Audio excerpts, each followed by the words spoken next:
Nadie allí parecía ver a una niña. Cuando Catalina entró a la sala, esposada y con su mono naranja arremangado en los tobillos, el peso de la mirada colectiva no era de curiosidad, sino de sentencia ya dictada. Los duros bancos del Tribunal de Menores de Tennessee nunca estuvieron pensados para ser cómodos, pero lo más incómodo era el frío que emanaba del silencio. 14 años. Eso decían los documentos, pero nadie en ese entorno parecía creer que un niño pudiera tener la complejidad que el caso sugería. Era como si su apariencia, morena, menuda, con el pelo atado en un moño rápido y la mirada impasible, fuera una prueba viviente de que algo andaba mal, aunque todavía no había comenzado nada. Catalina no lloró, no se sacudió. Ella simplemente observaba, como si ya supiera que, si hacía algún gesto equivocado, alimentaría un juicio que no dependía de evidencias, sino de percepciones. El defensor público apenas había hablado con ella. Había murmurado algunas instrucciones genéricas. Miró su reloj más veces de las que había realizado el proceso y al final simplemente le recomendó que guardara silencio. Catalina no discutió, pero tampoco obedeció. Había pasado la noche anterior en su celda, sin dormir, pero repasando mentalmente cada detalle de la acusación. Desde que tenía 9 años, veía procesos judiciales en la televisión como otros niños veían dibujos animados. Su abuelo Miguel siempre decía que era extraño, pero nunca intentó detenerlo. Era conserje de la biblioteca pública y a menudo dejaba algo entre los estantes de libros y viejos casos criminales mientras trabajaba. Así fue como aprendió. Y ese día, en la sala del tribunal, con las manos frías y el estómago hecho un nudo, Catalina lo supo. No podía confiar en nadie allí que dijera la verdad por ella. El juez era un hombre cansado, de mediana edad, con una frente marcada por arrugas que parecían permanentes. Cuando miró a Catalina por primera vez, lo hizo rápido, sin interés, como alguien que ha visto a docenas de personas como ella y cree que sabe exactamente qué esperar.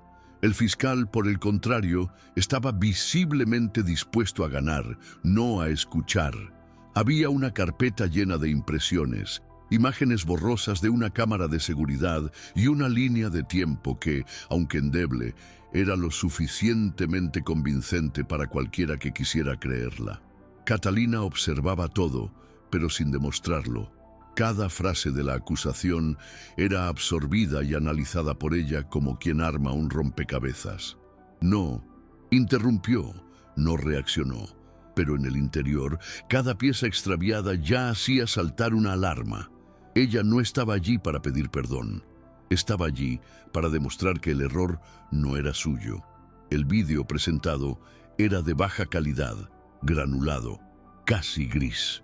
El fiscal se detuvo en un fotograma específico, señalando la silueta de una figura encapuchada cerca de la joyería a las 3:42 de la mañana. Dijo que la altura y complexión coincidían con las de Catalina, que la persona del vídeo corría exactamente igual que ella. Fue una afirmación tan subjetiva como cualquier juicio basado en la apariencia. Catalina permaneció quieta, pero en su interior sintió que la ira aumentaba. No una ira destructiva, sino la que agudiza los sentidos. Cuando se le preguntó, ella simplemente respondió que no era ella, sin dudarlo. El fiscal sonrió con desdén y dijo, «Eso es lo que dice todo el mundo». Fue entonces cuando Catalina comprendió con total claridad que para ellos no importaba la lógica, solo la confirmación de lo que ya habían decidido. Y fue en ese momento cuando lo supo. No podía esperar a que se hiciera justicia, tendría que construirlo yo solo. El defensor público parecía más un extra que un aliado. Cuando tuvo la oportunidad de objetar el vídeo, murmuró algo sobre la calidad de la imagen y se sentó sin siquiera mirar a Catalina. Fue como si ya hubiera aceptado la derrota silenciosa antes incluso de que sonara la señal de salida. Fue en ese vacío de defensa que ella se puso de pie. El juez frunció el ceño. La fiscal puso los ojos en blanco y el abogado defensor intentó hacerle un gesto para que se sentara. Pero Catalina, con voz firme y mirada directa, pidió hablar. Había leído en algún tribunal que los menores podían hablar con autorización del juez y se arriesgó. Sorprendido, quizás curioso, el juez lo permitió. Fue en ese momento cuando la dinámica de la sala comenzó, poco a poco, a cambiar. Catalina se dirigió a la pantalla donde el vídeo estaba pausado. Pidió que lo retrasaran 20 segundos. Señaló con calma una sombra proyectada en la pared de la tienda contigua a la joyería.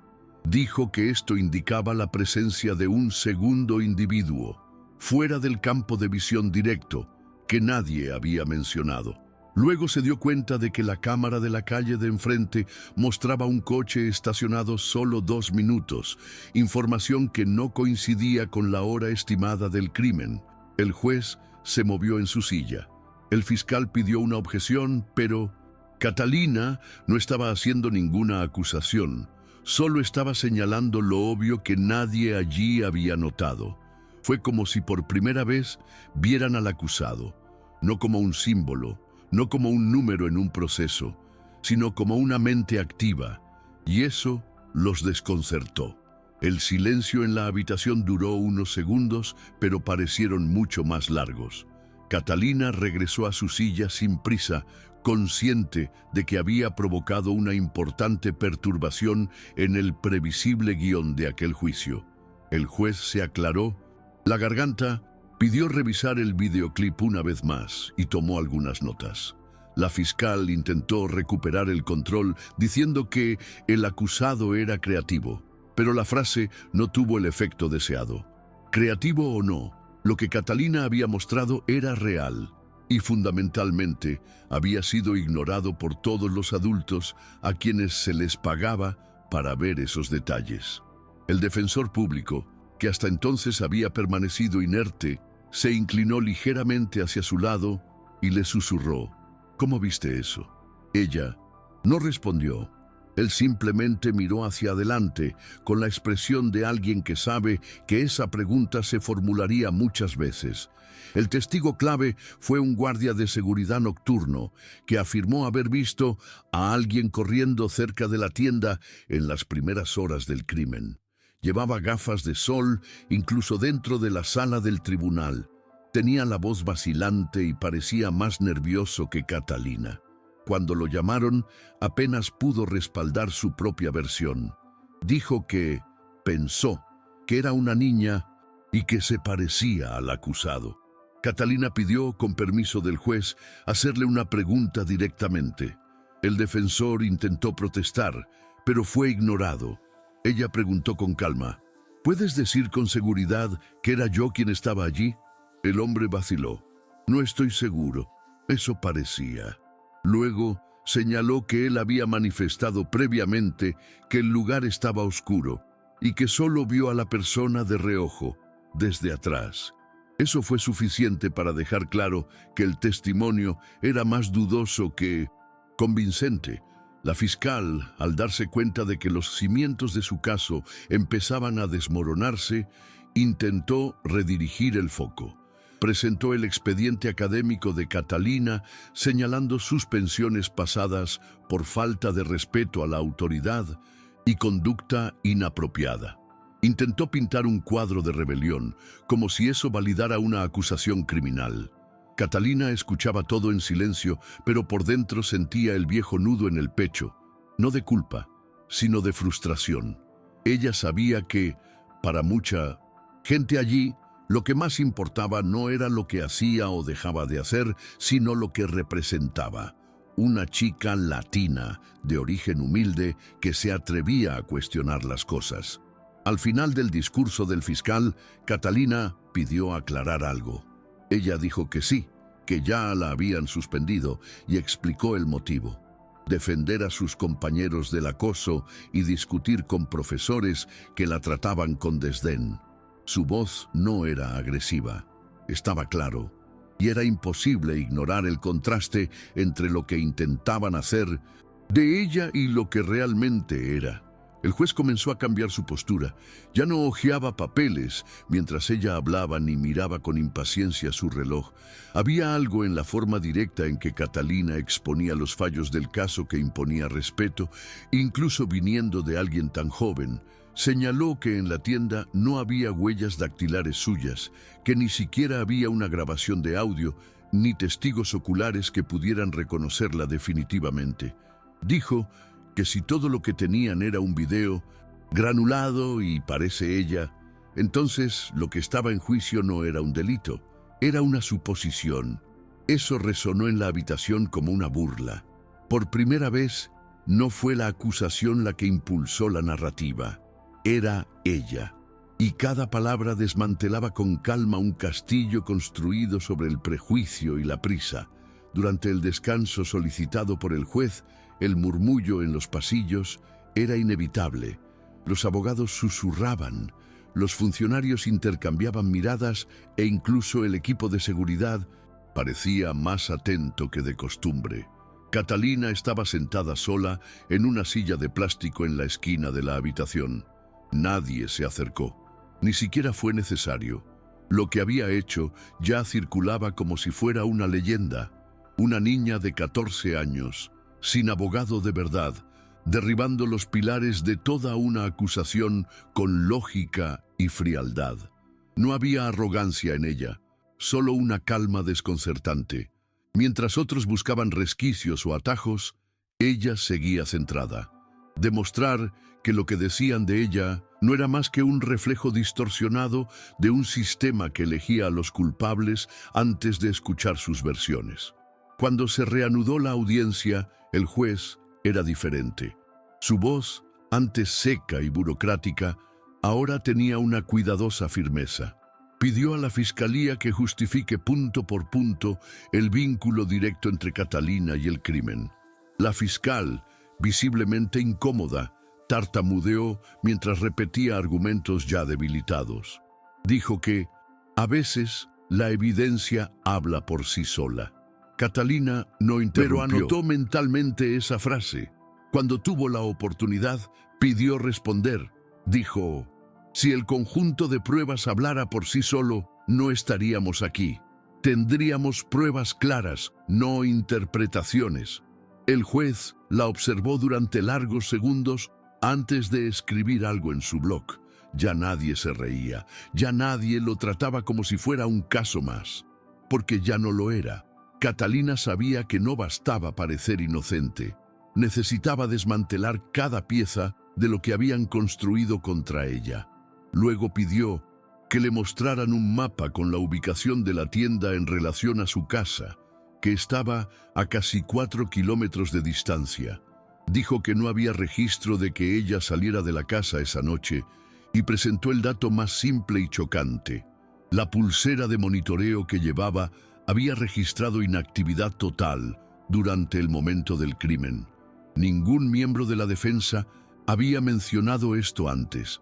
Los ojos del defensor público se abrieron de par en par, como si solo entonces hubiera comprendido la magnitud de lo que estaba sucediendo. El fiscal intentó rebatirlo, diciendo que el equipo podía fallar, pero Catalina respondió: es curioso cómo confían en las cámaras borrosas, pero desconfían de los datos digitales. El juez solicitó los registros de vigilancia. También pidió un receso de 15 minutos para verificar la autenticidad de la información. Catalina respiró profundamente. Esto fue más que un avance. Fue una oportunidad de plantar una duda razonable en el único espacio que realmente podía cambiar el curso de las cosas. Ella sabía que convencer no era suficiente, era necesario desestabilizar lo que parecía sólido. Durante el descanso, un camarero mayor se acercó silenciosamente y dijo en voz baja que nunca había visto nada igual. Catalina simplemente asintió sin sonreír. Por dentro, el cansancio empezaba a pesarme, pero ella no lo demostró. Aprendí, desde muy temprana edad, que mostrar debilidad era exponerme a ser descartado. De vuelta en la habitación, todos parecían caminar más lentamente, como si su presencia allí hubiera reorganizado el peso de las cosas. Cuando el juez regresó, fue aún más firme. Confirmó que los datos del brazalete de monitoreo coincidieron con lo expresado por Catalina. No se registró ningún movimiento entre la medianoche y las 5 de la mañana. La fiscal intentó restarle importancia, diciendo que el acusado podría haber retirado el dispositivo, lo que requeriría habilidad técnica y herramientas a las que, dijo, los adolescentes de 1900 hoy son perfectamente capaces de acceder. Catalina simplemente levantó una ceja y pidió una vez más responder. Dijo que la pulsera tenía una alarma automática en caso de que se rompiera y que eso nunca ocurrió. El juez asintió tomando nota. El defensor público finalmente parecía despierto. Pidió, un tanto vacilante, reforzar que las pruebas de la fiscalía no se sostenían a la luz de la nueva información. Pero en ese momento ya no era él quien apoyaba la defensa, sino ella. Ahora, cada detalle del caso estaba bajo una nueva luz. Lo que una vez parecía un proceso simple y directo se convirtió en una maraña de suposiciones, negligencia y falta de investigación real. Catalina pidió que el vídeo fuera analizado por un técnico perito, algo que no se hizo. Dijo que no bastaba señalar una silueta y decir que era ella, que el tribunal debía ser responsable al decidir el futuro de una persona. El juez la observaba con cada vez mayor atención. Era difícil, incluso para él, mantener la rigidez institucional frente a alguien tan joven y al mismo tiempo tan lúcido. La fiscal, visiblemente incómoda, empezó a perder los estribos.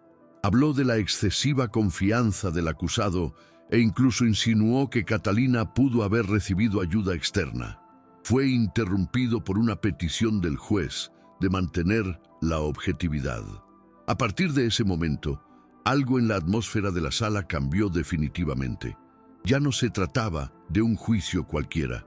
Fue una clara muestra de lo poco preparado que estaba el sistema para lidiar con alguien como Catalina, no porque fuera peligrosa, sino porque era demasiado inteligente para encajar en la caja en la que habían intentado meterla. El juez pidió silencio en la sala tras un breve murmullo provocado por el último discurso del fiscal. Miró directamente a Catalina y le preguntó, con una formalidad que ahora sonaba casi respetuosa, si quería hacer una última consideración antes de cerrar la audiencia preliminar. Ella asintió, se levantó y se ajustó con calma su mono naranja, como si el gesto fuera una forma de recordarles a todos lo que realmente estaba en juego. En su discurso final, Catalina no gritó, no lloró, no hizo discursos emotivos. Simplemente dije, con la firmeza que emanaba de la verdad, no estoy aquí para convencerlos de que soy bueno ni de que merezco compasión. Estoy aquí para demostrarles que no han demostrado que cometí un delito. Y si lo que importa es la ley, que se cumpla de verdad, también para mí. Siguió el silencio absoluto, que ya no había lugar para dudas disfrazadas de certezas. El juez, visiblemente conmovido, dio por finalizada la sesión diciendo que el caso requería más revisión y que no tomaría una decisión final ese día. El fiscal intentó protestar, pero fue interrumpido. Catalina fue sacada de la habitación por la escolta, todavía esposada pero con la barbilla en alto. En ese momento, todos los presentes lo supieron. Ella había ganado, incluso sin sentencia. En los pasillos, el zumbido envolvió aún más fuerte. Los abogados experimentados comentaban entre ellos asombrados la actitud de aquella chica de 14 años que parecía una fiscal. Nadie sabía exactamente qué hacer con lo que acababa de ocurrir. Catalina fue llevada de nuevo a la celda temporal, pero con una especie de dignidad que ni las esposas pudieron borrar. Se sentó en el frío banco de cemento y respiró profundamente. Por primera vez ese día, se permitió sentir el cansancio, el miedo reprimido, el agotamiento de mantener un muro en pie durante horas. Sabía que ese no era el final. Todavía tendría que enfrentarse a más audiencias, más miradas sucias y más intentos de silenciarla. Pero había una diferencia. Ahora ella les había hecho escuchar, había roto la burbuja del abandono.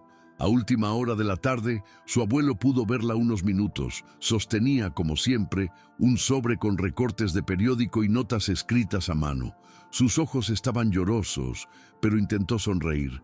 Dijo que lo había visto todo desde la galería y no sabía si sentía más orgullo o más enojo. Orgulloso de sí mismo, enojado con el mundo que la obligaba a ser tan fuerte. Catalina no dijo nada durante un rato. Entonces apoyó su frente contra la de él y murmuró: «No tenemos elección, ¿verdad, abuelo?». Él respondió con el silencio de quien lo entiende todo sin necesidad de palabras. Al despedirse, prometió que no se rendiría, y él simplemente respondió: «Lo sé». En los días siguientes, el nombre de Catalina empezó a circular fuera de los tribunales. Un empleado de la oficina del defensor público publicó información sobre el caso en un foro legal, y pronto llegaron comentarios de abogados, profesores de derecho e incluso periodistas que querían saber más sobre el adolescente que cambió la situación en la corte. Pero Catalina no se hacía ilusiones al respecto. Sabía que los titulares no cambiaban las frases y que la admiración momentánea no garantizaba justicia. Mientras tanto, la Fiscalía, presionada por la inesperada atención pública, inició una revisión silenciosa de la evidencia. No porque quisieran admitir su error, sino para proteger su propia imagen. Su postura había causado incomodidad entre quienes siempre habían contado con el silencio de los acusados. Y ahora sabían que cualquier nuevo paso en falso quedaría bajo la luz del foco de atención. En la unidad donde estuvo detenida, Catalina comenzó a recibir libros jurídicos que le prestaban empleados que, discretamente, se convirtieron en sus aliados. Uno de ellos, un ex estudiante de Derecho, comenzó a hablar con ella durante los descansos, discutiendo casos y estrategias. Fue como si, incluso tras las rejas, hubiera creado un pequeño núcleo de resistencia. Poco a poco, otros reclusos comenzaron a acercarse curiosos. Algunos le preguntaron cómo sabía tanto. Otros solo querían escuchar su opinión sobre sus propios casos. Ella respondió con paciencia, pero dejó claro: no era abogada y no podía prometer nada. Aún así, había algo que nadie allí parecía haber experimentado antes. Alguien que los miraba a los ojos como iguales. Afuera, el juez que supervisaba el caso escribió una orden formal para una revisión independiente de la evidencia, algo raro en un tribunal de menores. Argumentó que, dada la exposición de las inconsistencias planteadas por la propia acusada, el tribunal tenía la obligación ética de reevaluar rigurosamente los hechos. Esto cayó como una bomba detrás de escena en el foro. El fiscal original fue retirado del caso y reemplazado por uno más cauteloso. Ya no se trataba solo de Catalina, el sistema empezaba a ser objeto de escrutinio. Su abuelo, cuando escuchó la decisión, se emocionó. Dijo que finalmente alguien había comprendido que la niña no estaba allí por casualidad y que su lucha había demostrado más justicia de la que cualquier sentencia podría lograr. Y Catalina, aún sin haber escuchado todavía oficialmente la palabra inocente, supo que había ganado. No en el sentido romántico, como en las películas que terminan con aplausos, pero de un modo más duro y real. Ella los había hecho mirar, para que pudieran dudar, para que se detuvieran y escucharan. Y eso, en sí mismo, ya era revolucionario. Esa noche, acostada en su estrecha cama de hormigón, no lloró ni sonrió. Simplemente cerró los ojos y se permitió descansar por primera vez desde el día en que fue arrestado. Sabía que todavía había un camino por recorrer, pero ahora ya no era una sentencia definida por otros. Era un camino que ella misma iba aprendiendo a construir, palabra a palabra. Años después, ese día todavía volvía a la memoria de Catalina con una claridad incómoda. No por los discursos ni por las caras, sino por la sensación exacta de estar solo frente a algo inmenso y no dar marcha atrás. Aquel tribunal de menores, con sus paredes frías y sus miradas de reojo, había sido el lugar donde descubrió lo que significaba resistir con inteligencia, no con gritos. Hoy, lejos de las celdas, continúa estudiando leyes, escribiendo textos y ayudando a jóvenes en situaciones similares a la que ella vivió. Pero nunca olvidó el peso del mono naranja, ni el sonido de las cadenas en sus propias muñecas, porque fue ese día, con todo el miedo y el coraje mezclados, que se dio cuenta. A veces, lo que hay que juzgar no es a la persona que está en el asiento del acusado, sino al tribunal mismo,